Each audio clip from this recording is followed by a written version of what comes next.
The Council refused to help the extinct human colony. The High Council chamber of the unified citadel was bathed in the cool, sterile luminescence of 1,000 floating holographic displays. Upon the central dais sat Grand Justiciar Valen, his multi-jointed fingers steepled as he looked down with cold indifference upon the ambassadors of the minor Outer Rim protectorates. Before the dais stood Ambassador Tali of the Valari system, her feathered crest ruffled in open distress. "The swarm fleets from the Veil have breached our southern defense grid," Tali pleaded, her voice echoing off the vaulted marble walls. "We are an officially recognized allied protectorate. We invoked the Mutual Defense Clause 3 rotations ago. Where is the fleet? Where is the relief?" Valen didn't even look up from his manifest. A dismissive chirp escaped his primary mandibles. "The petition has been reviewed, Ambassador," Valen replied, his tone flat and administrative. "The Citadel Defense Committee has determined that allocating resources to the Valari frontier carries a negative strategic yield. Furthermore, your historical ties to certain unconventional species disqualify you from priority support." "Unconventional species?" Tali gasped. "You mean humanity? You abandoned them to die when the Dread Plague swept through their colonies a century and a half ago, and now you're abandoning us to the swarms." Valen sighed, a sound of profound, bureaucratic weariness. "Humanity was a volatile, hyper-aggressive experiment in biological stubbornness," Valen stated coldly.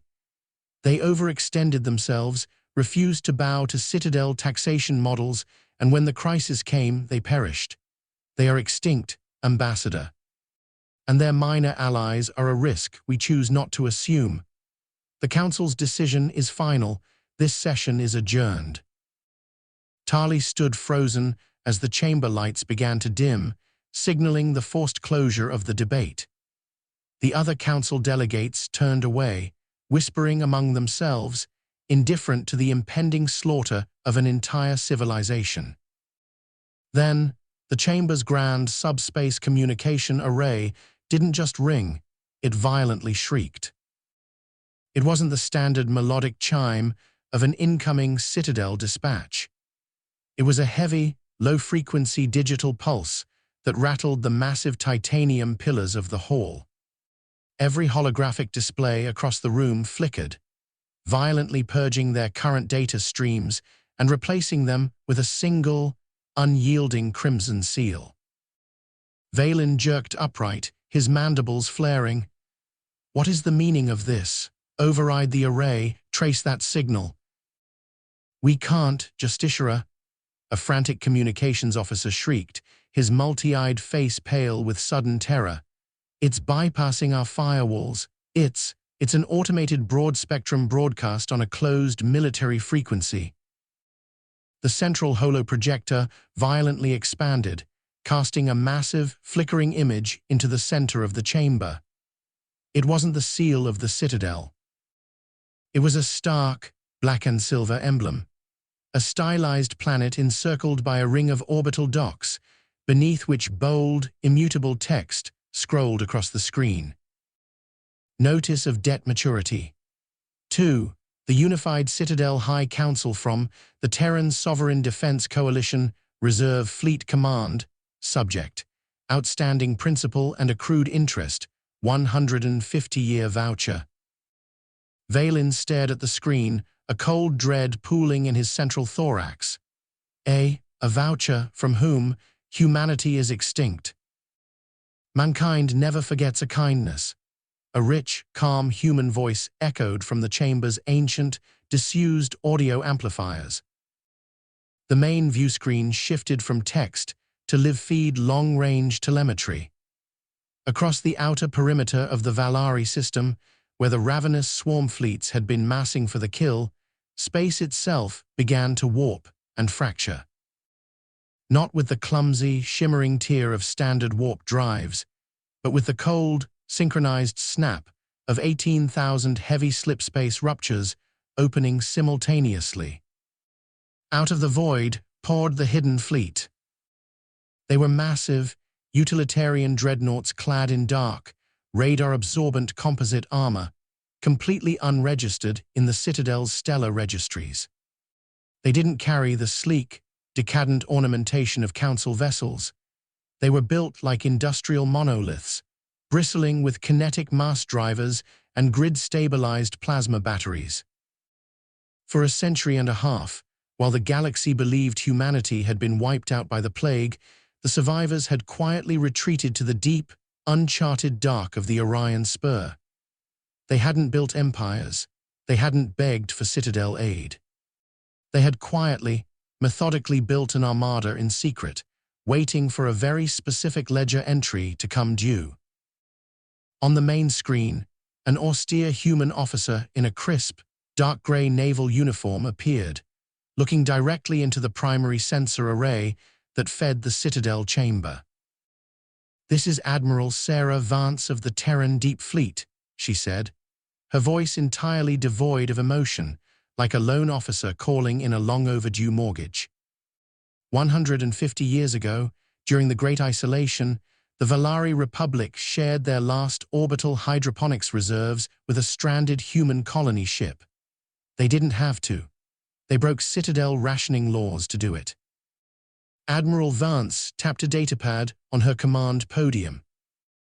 According to Terran maritime law and interstellar codes of honor, an act of uncompensated survival aid constitutes a binding mutual defense pact, compounding at standard economic interest rates over time.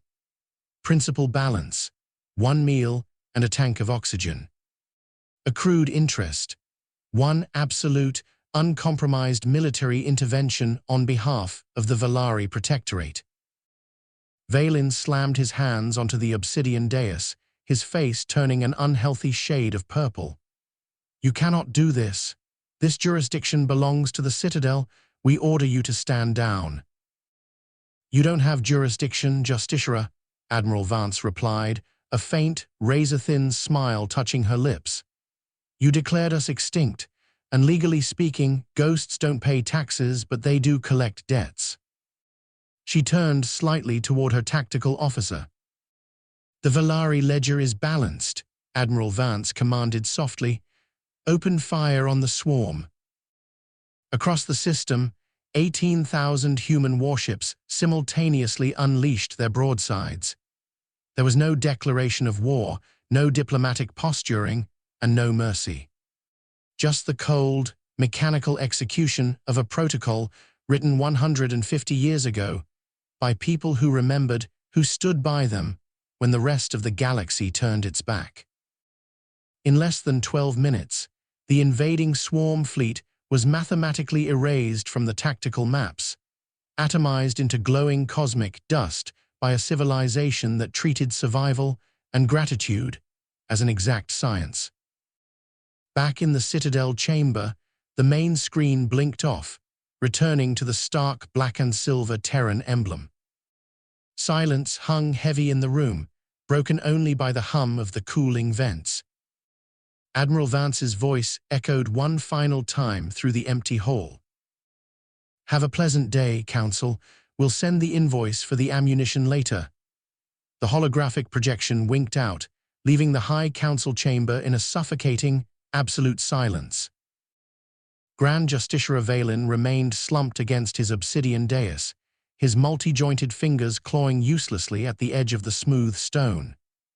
Around him, the delegates of the unified Citadel sat motionless, their multicolored carapaces and feathered crests frozen in sheer disbelief. 18,000 unregistered dreadnoughts, an entire shadow fleet built in absolute secrecy across a century and a half, waiting in the dark like a loaded spring, all because of a single crate of rations shared during a forgotten crisis. "Trace them," Valen rasped, his voice cracking with panic as he turned to his chief communications officer. "Find where that signal originated, mobilize the central defense fleets. They cannot simply—" "Justiciara," the officer interrupted, his voice trembling so violently he could barely operate his console. "The tactical sensors are dead. Valen stared at him, his primary mandibles twitching. Dead? What do you mean dead? Reroute through the secondary subspace relays. We tried, the officer whispered, his multi-eyed gaze locked in horror onto a secondary monitor. The hidden fleet didn't just destroy the swarm. As they cleared the Valari perimeter, their engineering ships deployed a broad-spectrum data spores network across every major hyperlane in our quadrant. They've locked our navigation beacons. Before Valen could demand an explanation, every single holographic display in the chamber flickered violently once more. The black and silver Terran emblem returned, accompanied by a new, crisp interface window that filled every screen from floor to ceiling. It wasn't a military threat. It was a digital invoice. Invoice No, TRN 150 Valari, issued to the Unified Citadel High Council items rendered. 1. Eradication of hostile foreign swarm fleets, 1 unit, 0.00 credits. 2. Express delivery of mutual defense arbitration, 0.00 credits. 3. Mandatory processing, legal filing, and administrative oversight fees. 4,200,000,000 credits payment terms. Net 0. Failure to remit within 24 standard hours will result in the immediate reclassification of Citadel administrative lanes as unclaimed commercial waste. Valen stared at the astronomical total flashing in glowing red numbers across the central screen. 4 billion credits, not for the weapons fired, but for the paperwork required to save them from their own cowardice. Slowly, the grand doors of the council chamber drifted open with a heavy, ominous hiss. Footsteps echoed down the vaulted marble corridor, heavy, measured, and synchronized. A squad of Terran Marines stepped into the hall. They weren't wearing the ornate, ceremonial armor of Citadel honor guards. They wore matte black combat rigs, their faces obscured by polarized helmets, carrying gear that hummed with compressed kinetic energy. At the head of the formation walked Ambassador Tali of the Valari system, her feathered crest held high, flanked by 2 Terran logistics officers carrying heavy, secure briefcases. Valen swallowed hard, his throat dry as dust, as the human officers stopped at the base of the dais. One of the officers flipped open a crisp, leather-bound portfolio, pulled out a pen, and looked up at the trembling Grand Justiciar with a polite, corporate smile. "Good afternoon, Council," the lead officer said smoothly. "We're here to collect." The heavy leather-bound portfolio rested on the edge of the obsidian dais with a sharp, echoing thwack. Grand Justiciar Valen stared at the golden embossed text stamped into the cover, Terran Sovereignty. Asset Repossession and Recovery Division, as if it were a venomous creature about to strike.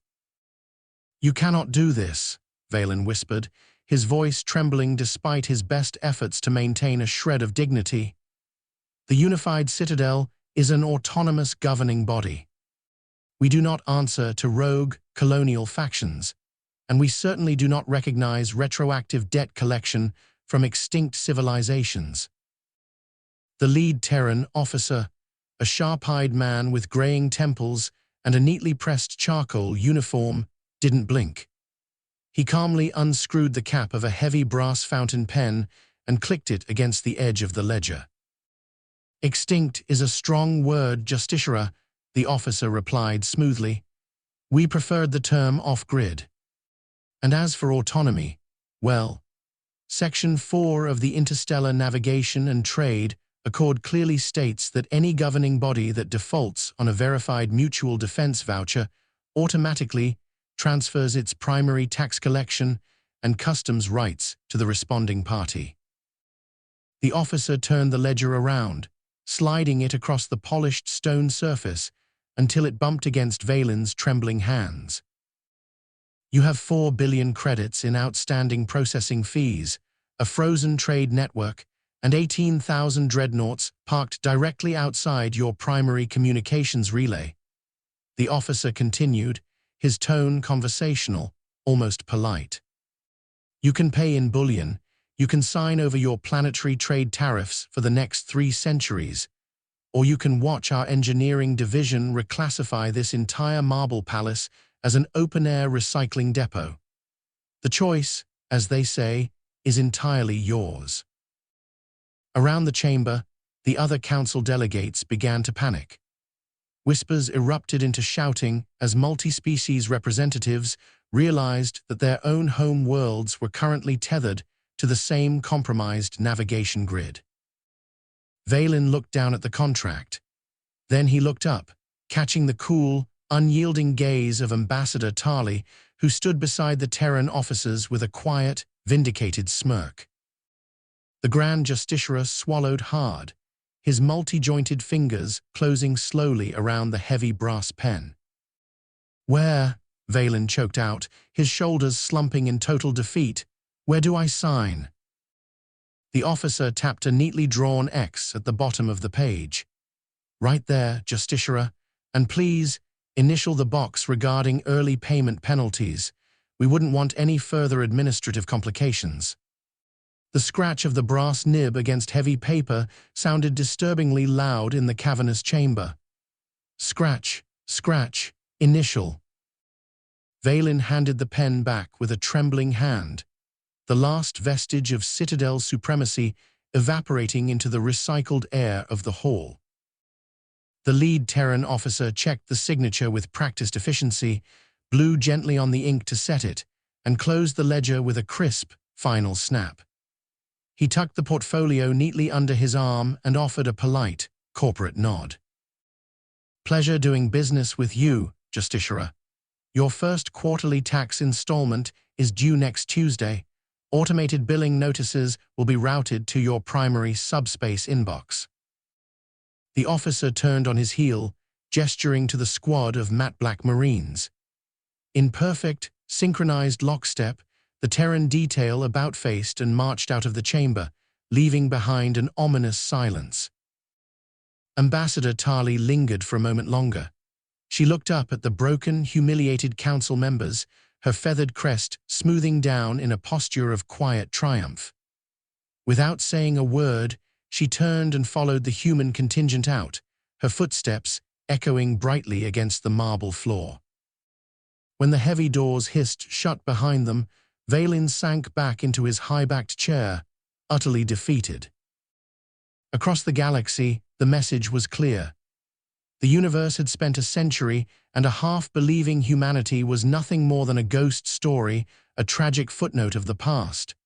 But ghosts, as it turned out, kept meticulous records. And they always came back to collect. Don't forget to like, comment, and subscribe for more incredible stories. Hit the bell icon to stay updated on our latest uploads.